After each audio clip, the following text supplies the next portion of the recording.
Hey everyone, this is Nitro. In this video, I thought I would go over the way to build SP Lana because she has just been released.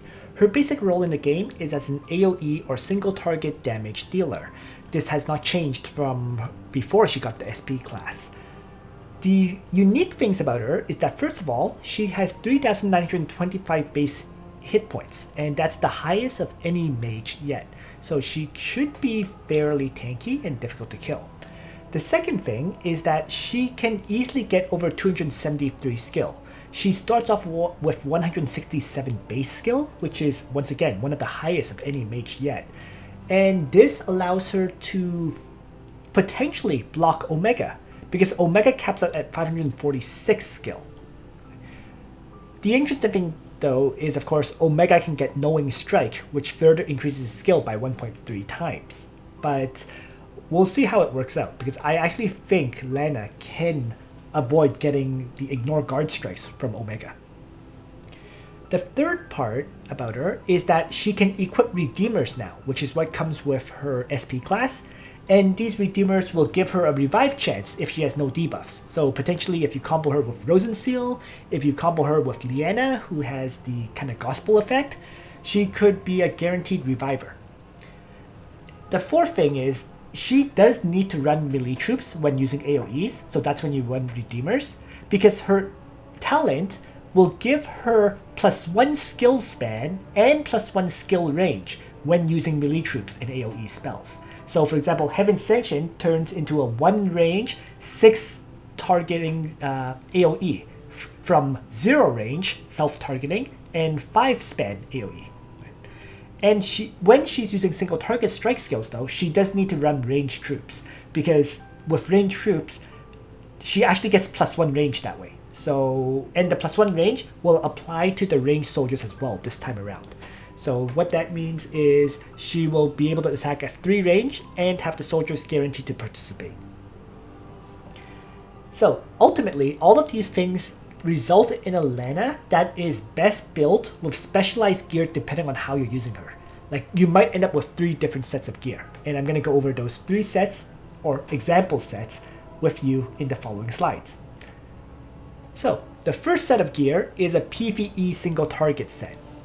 And in this kind of situation, you just want to maximize your intelligence for maximum damage output.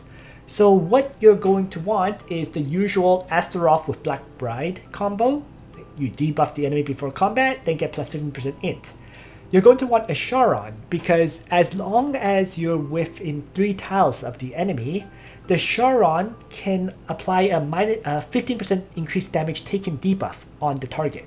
So you can increase all the follow-up strikes to have additional damage. And then the accessory in this kind of situation doesn't really matter. Holy Ring is perfectly fine, any int increasing accessory. For skills, you're probably going to run 3 single target strike skills: Elemental Destruction, Dark Reaper, and Freeze Strike or Lightning Strike or whatever. So you're going to use the Elemental Destruction and Dark Reaper as often as possible. Hopefully you haven't clocks trigger them, and then you have the Freeze Strike as a backup. So that's Lana for single target in PvE content. Lana for single target in PvP completely changes her equipment set. First of all, skill-wise, you're still running Elemental Destruction and Dark Reaper, but you're going to run the 1 cost as the one that can reduce your skills cooldown by anywhere between 1 to 5 turns. So there's an RNG element there. You're going to combine that with Dimensional Jewel for 2 potential cooldown reductions. So in like a worst case scenario, you get a 1 turn cooldown reduction on the passive, you get another turn cooldown reduction from Dimensional Jewel. You should be able to refresh the skills and keep using them. Right? Equipment wise, changes dramatically. First of all, the enchant goes from clocks to breeze. And then you're going to, for your weapon, you're going to want the Scepter of Divinity. It doesn't increase your intelligence at all, but it does increase your range by 1 when using skills. That turns Lana into a 4 range attacker. For your armor, you're going to want the one that reduces damage reflection by 30%, like Thorns and Crystal Molders. This way, you will be able to guarantee that you keep your Lana alive after combat, because your danger is that the damage reflection will kill you. if you have this armor, you're almost guaranteed not to die, and then you should heal up from the Dark Reaper or Elemental Destruction damage back to full health. And the helmet is recommended to be Glory of the World, because with sorceresses, if they take a bit of damage, they lose their survivability entirely. Glory of the World will trigger before combat begins, and this will basically hard counter any character with Twilight Star. It'll keep the sorcerers at full health so that when you take the attack, your soldiers are fully healthy, and if it's a magic attack, like if you're facing enemy sorceresses or if you're facing Kayura or whatever, you should be able to survive it.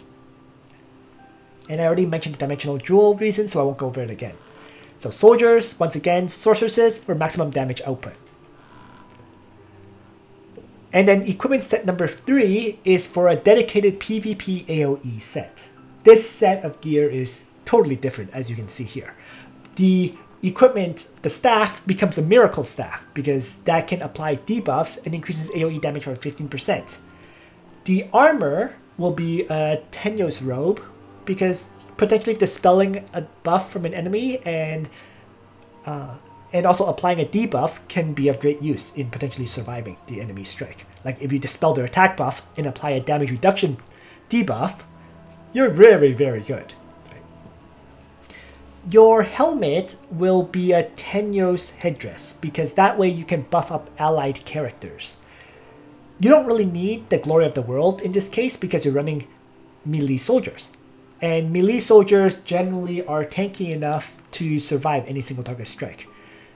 You might want a Glory of the World for the Redeemers because Redeemers get an extra 30% damage reduction if they get hit.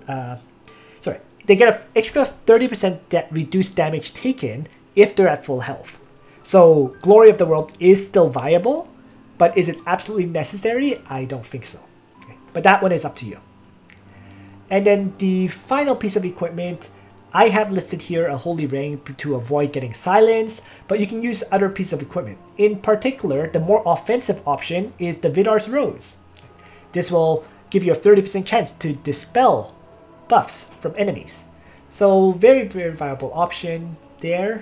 Which one you choose is up to you there. And the skills change to her 2 AoE skills, as well as once again that 1 cost passive. So let's talk about the soldiers that she's most likely to use. And I think these are the 4 most likely soldiers to be used. She has access to other ones, of course, but these 4 are probably her best soldiers. Sorceresses, nothing needs to be said about them. They're like the staple soldier for all mages, right? Maximum damage output. The fighting monks are a new addition, which could be quite interesting because they are holy. So what that means is them being holy class means you can really, really crush characters that run demon soldiers, like Juggler with the werewolves. Redeemers would... in addition to that, the fighting monks do have 2 range, and when melee attacked, they will fight back at full damage output. Right? So the unit will not receive melee range penalties when attacked. So that's another reason to run fighting monks. And finally, fighting monks will increase self-healing. They do increase the soldier defense, and as long as the hero is holy class, which Lana is in SP form, soldiers have an attack increase of 30%. So a lot of interesting elements here for the fighting monks. They definitely help in combo with Lana very, very well. The big drawback is they're not very, very good against magic damage. The last 2 soldiers she's likely to run are the AoE form Lana, right? Redeemers for the revive and for the basically 50% damage reduction effect. They have 20%, and as long as they're at full hit points, they get another 30%. And then Lava Titans is the other alternative because Lava Titans, first of all, they can apply burning on enemies within 2 blocks of them, which can be like an endgame utility aspect. And second of all, they will counter characters like SP Elwyn, right? Characters who run cavalry soldiers like unicorns and so on. Being Lancer class, they will be of great use. So these are all probably her most viable soldiers. Which one you choose is kind of up to you. Like I said, once again, she has access to other ones. There are, the Dark Alchemists, there are the Wizards, there are the Dark Elf Snipers, there are Hellfire Archers. lots of other soldier choices. I think these are arguably her best soldier choices overall. And finally, let's talk about Lana's class mastery enchants. And I think this is probably one of the best ways to enchant her. For the weapon and accessory slot, it's going to be the standard. You're going to want int, hit points, and you're going to want skill, because I mentioned about skill, her having potentially very high skill. The armor and headgear slots, you're going to want intelligence and hit points again. The third slot is up to you. You can maybe maximize your magic defense if you want. You can get more defense so that you're tankier against things like Vincent and Ares AoEs. Up to you what you want on that third enchant slot. And in the arena enchants, if you're going full offense, which is what I'm showing here, you're going to want int, hit points, skill, and then the two effects that increase your crit chance and crit damage. You can replace those with maybe more magic defense or defense if you want a little bit more survivability. I just think that fully orienting towards damage output is probably better than orienting towards some more survivability. But that's my personal opinion. You may have a different one. And that's pretty much it, how to build Lana in a nutshell. So you can see there's 3 different sets of gears, 3 different enchants. Which one you choose ultimately is up to you. Thanks for watching, everyone. I hope you found this useful. And on that note, Nitro out.